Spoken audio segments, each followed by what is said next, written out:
აქ ფილტვებს ხედავ? გეთანხმები ძალიან უცნაურია.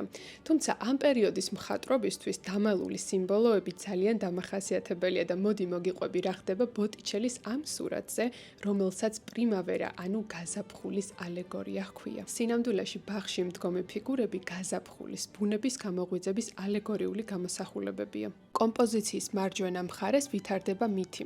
ზეფიროსი, ანუ დასავლეთის ქარისა და გაზაფხულის ღვთაება მისდევს და ატყვევებს ტყის ნიმფას, ქლორისს, რომელსაც მითის მიხედვით შემდგომ ცოლად მოიყვანს და გარდაქმნის ფლორად, ანუ ყვავილების ქალღმერთად.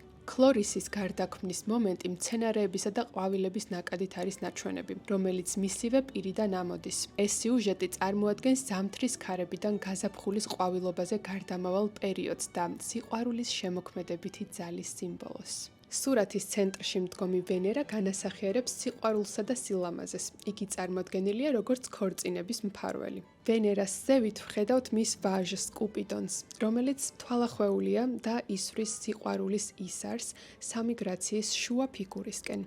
ეს ისარი მიანიშნებს სიყვარულის მოულოდნელ ვნებიან ხასიათზე. ვენერას მარცხნივ მოცეკვავე სამი გრაცია განასახიერებს უმანკოებას, სილამაზესა და სიყვარულს და ამით კიდევ უფრო ამყარებენ ფერწერის ჰარმონიისა და სულიერი სიყვარულის თემას.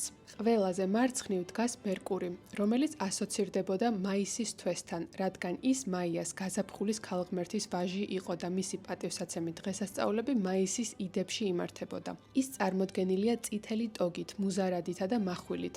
მერკური თავისი კადუცეუსით ღრუბლებს ფანტავს. ეს შეიძლება განიმარტოს როგორც ზამთრის ცივი დღეების გაფანტვა, რომ გზა დაეთმოს გაზაფხულის ბატონობას, თუმცა აქ ბევრი სხვა ვერსიაცაა.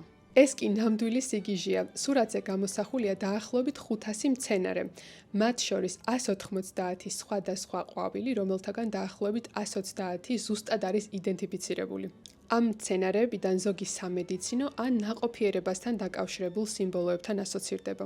არსებობს მოსაზრება, რომ ბოტიჩელიმ ამ სურათზე ადამიანის ფილტვები გამოსახა. არის თეორია იმის შესახებაც, რომ ფილტვების გამოსახულება დაფარულია ბოტიჩელის კიდევ ერთ უმნიშვნელოვანეს ნამუშევარში, ვენერას დაბადება.